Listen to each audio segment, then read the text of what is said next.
Bonjour, bienvenue dans cette deuxième vidéo.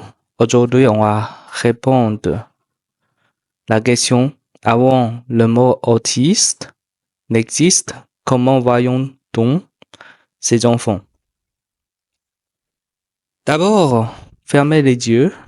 Imaginez que nous sommes au Moyen Âge. Un petit garçon de 3 ans ne parle toujours pas. Il ne regarde presque jamais les autres dans les yeux. Il passe des heures à aligner les cailloux. Lorsque quelqu'un essaie de le prendre dans ses bras, il se débat. Au moins de bruit, il se bouche les oreilles.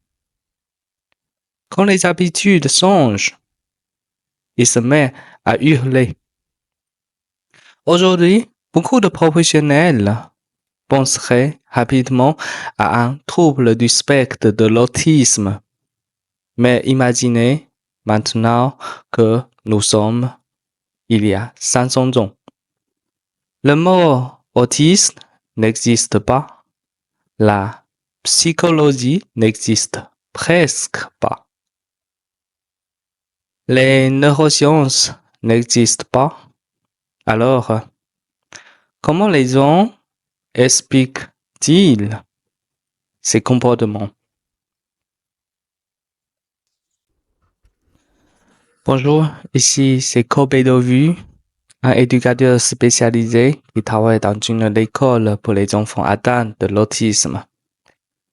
Si vous voulez connaître l'autisme et savoir comment mieux les accompagner, suivez-moi dans ma chaîne. L'autisme n'est pas une maladie moderne. Une idée revient souvent. Avant, il n'y avait pas d'autisme. En réalité, cette phrase est certainement fausse. Les personnes autistes existaient déjà, simplement personne ne savait pas les reconnaître. L'autisme n'a pas été créé au XXe siècle. C'est le diagnostic qui est apparu au XXe siècle. C'est un peu comme les dinosaures. Ils existaient bien avant qu'on découvre leurs fossiles. De la même manière, les personnes autistes existaient bien avant que la médecine leur donne un nom. Comment expliquer-t-on ces enfants différents? Pendant des siècles, les connaissances scientifiques étaient extrêmement limitées. Lorsqu'un enfant se développait différemment, les familles cherchaient des explications avec les connaissances de leur époque. Certaines étaient religieuses, certaines étaient culturelles, certaines relevaient de la superstition.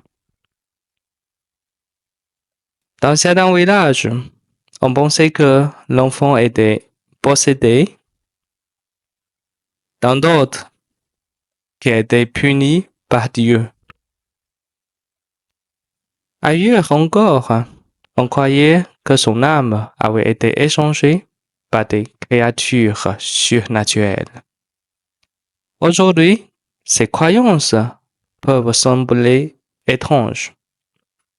C'est seulement à partir du XVIIIe siècle des penseurs Locke et Rousseau a commencé à s'intéresser au développement de l'enfant.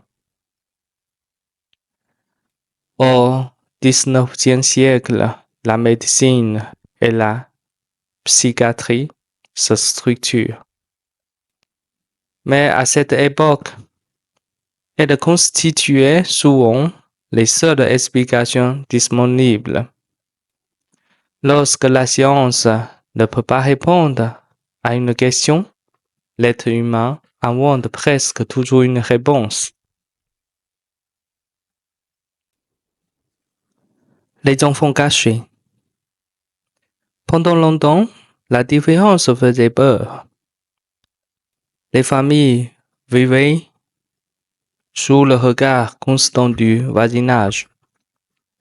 Avoir un enfant qui criait, qui parlait pas ou qui avait des comportements inhabituels pouvait être vécu comme une honte. Certaines familles protégeaient leurs enfants, d'autres cherchaient malheureusement à le cacher. Mais concrètement, que signifie cacher un enfant? Dans les familles modestes, l'enfant restait souvent à la maison sous surveillance d'un parent, généralement la mère. Il pouvait être gardé dans une pièce, parfois isolée pour éviter les crises ou les regards extérieurs. Dans certains cas extrêmes, les enfants étaient attachés ou enfermés, non pas par cruauté volontaire, mais parce que les familles ne savaient pas comment gérer des comportements jugés dangereux ou incontrôlables. Il n'existait aucune aide sociale structurée. Chaque famille faisait comme elle pouvait. Il est arrivé que ces enfants passent presque toute leur vie à la maison, sans école, sans apprentissage, sans amis. Ici, je dois souligner que ce n'est pas parce que leurs parents ne les aimaient pas, mais c'est parce qu'ils pensaient souvent qu'il n'existait aucune autre solution. Imaginez, vous êtes parent il y a 300 ans. Votre enfant ne parle pas, personne ne comprend pourquoi. Il n'existe ni psychologue, ni logopédiste, ni éducateur spécialisé. Que feriez-vous?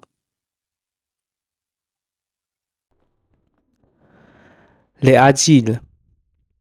À partir du 18e et surtout du 19e siècle, une nouvelle idée apparaît. Puisque certains enfants sont différents, on pense qu'il faut les placer dans des institutions spécialisées.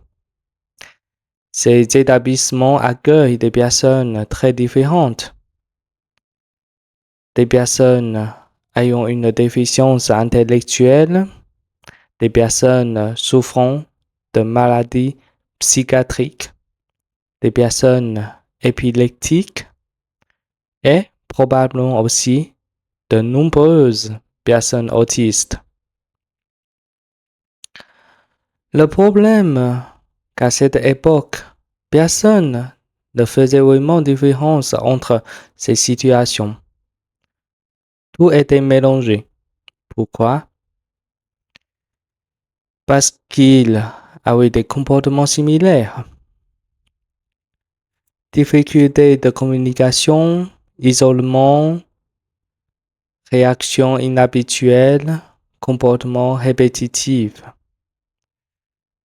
Sans outil diagnostic précis, ces signes étaient interprétés comme des formes de folie, de retard ou de maladie nerveuse.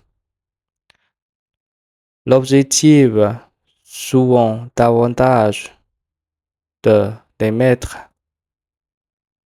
à l'écart que leur apprendre à vivre de manière autonome. Beaucoup d'enfants y passaient toute leur vie. Un changement commence, heureusement.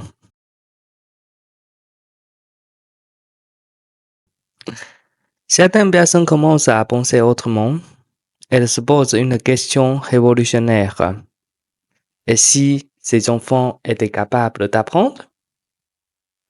Cette idée paraît évidente aujourd'hui, mais à l'époque, elle bouleverse totalement les mentalités.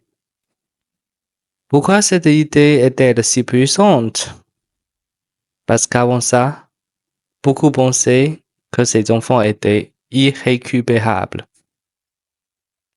qu'ils ne pouvaient ni progresser ni comprendre.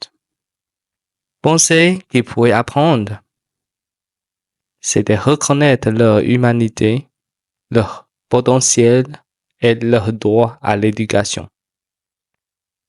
C'est un changement radical de regard. Jean Idard. L'un des premiers à défendre cette idée est le médecin français Jean Idard. Au début du XIXe siècle, il rencontre Victor, le célèbre sauvage de l'Aveyron, l'enfant sauvage.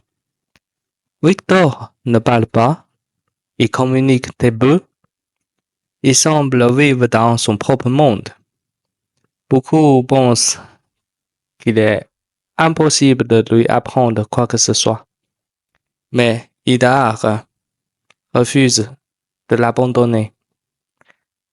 Pendant plusieurs années, il essaie de lui enseigner le langage, les émotions, les relations sociales et l'autonomie. Les résultats restent limités, mais quelque chose d'extraordinaire vient de naître. Pour la première fois, un médecin ne cherche pas seulement à décrire un enfant différent, il cherche à l'éduquer. Cette idée va profondément influencer toute l'histoire de la pédagogie spécialisée.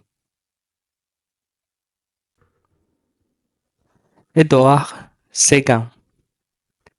Quelques années plus tard, un autre Français poursuit ce travail. Il s'appelle Édouard Séguin. Contrairement à beaucoup de ses contemporains, il est convaincu que même les enfants présentaient d'importantes difficultés peuvent progresser. Il développe une méthode basée sur le mouvement, les sens, la manipulation, les apprentissages progressifs, l'autonomie. En lisant ses travaux aujourd'hui, il est parfois surpris. Certaines de ces idées semblent déjà aux approches modernes utilisées avec des personnes autistes. Bien sûr, il ne parle pas d'autisme, mais il avait compris quelque chose d'essentiel. Avant d'apprendre avec son cerveau, l'enfant apprend avec son corps. Sa méthode repose sur une idée simple mais révolutionnaire. Il considère que le développement intellectuel passe par le corps et les sens, parce qu'il observe que certains enfants ne répondent pas aux méthodes classiques basées sur le langage.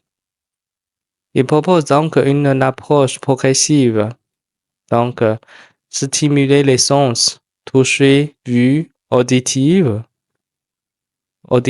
donc utiliser des objets concrets, donc il peut toucher pour stimuler en fait les sens, développer la motricité, structurer les apprentissages étape par étape, afin de favoriser l'autonomie. Cette logique est empirique et vient de l'observation directe des enfants. Séguin cherche ce qui fonctionne réellement plutôt que d'imposer une théorie abstraite. Thierry Bournonville. À la fin du XIXe siècle, un autre médecin français poursuit cette évolution. Désiré Bournonville. Il défend une idée simple mais révolutionnaire. Les enfants différents ne doivent pas seulement être soignés, ils doivent aussi être éduqués. Il crée des classes spécialisées à l'hôpital de Bicêtre. Il développe des activités adaptées. Il encourage la formation des éducateurs. Petit à petit, on passe d'une logique d'enfermement à une logique d'accompagnement. Le changement est long, très long, mais une nouvelle manière de regarder ces enfants est en train de naître. Une question demeure. Malgré toutes ces avancées, personne ne parle encore d'autisme. Pourquoi? Parce que les médecins observent les comportements, mais ils ne comprennent pas encore qu'ils appartiennent à une même condition. Les comportements que nous associons aujourd'hui à l'autisme peuvent ressembler à d'autres troubles. Déficience intellectuelle, troubles du langage, psychose infantile, troubles sensoriels. Sans critères précis, il est très difficile de les distinguer. Alors, chaque enfant reçoit une explication différente.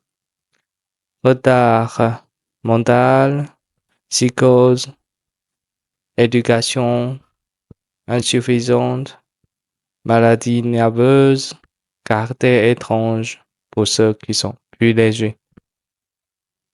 Il faut attendre au XXe siècle pour que deux médecins, Leo Kanner et Hans Asperger, comprennent que derrière ces comportements très particuliers se cache une réalité commune. Et c'est à ce moment-là que naîtra officiellement le mot autisme. Conclusion. Lorsque nous regardons le passé, nous pourrions être tentés de penser que ces personnes étaient oubliées parce que personne ne s'intéressait à elles. Ce n'est pas tout à fait vrai. Elles étaient surtout prisonnières des limites des connaissances de leur époque. L'histoire de l'autisme nous rappelle une chose essentielle. Avant de pouvoir aider, il faut d'abord comprendre. Et avant de comprendre, il faut parfois accepter que nos certitudes puissent être fausses. Dans la prochaine vidéo, nous allons rencontrer l'homme qui, en 1943, donnera enfin un nom à cette condition. Le monde découvre alors un mot qui va profondément changer notre manière de voir ces enfants, l'autisme.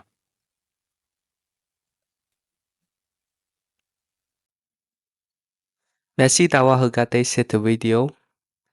Si vous souhaitez continuer à approfondir vos connaissances sur l'autisme, découvrir des stratégies éducatives concrètes et mieux accompagner les enfants au TSA, je vous invite à rejoindre notre chaîne.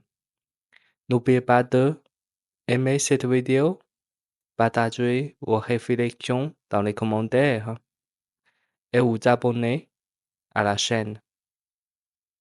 À très bientôt pour une nouvelle vidéo.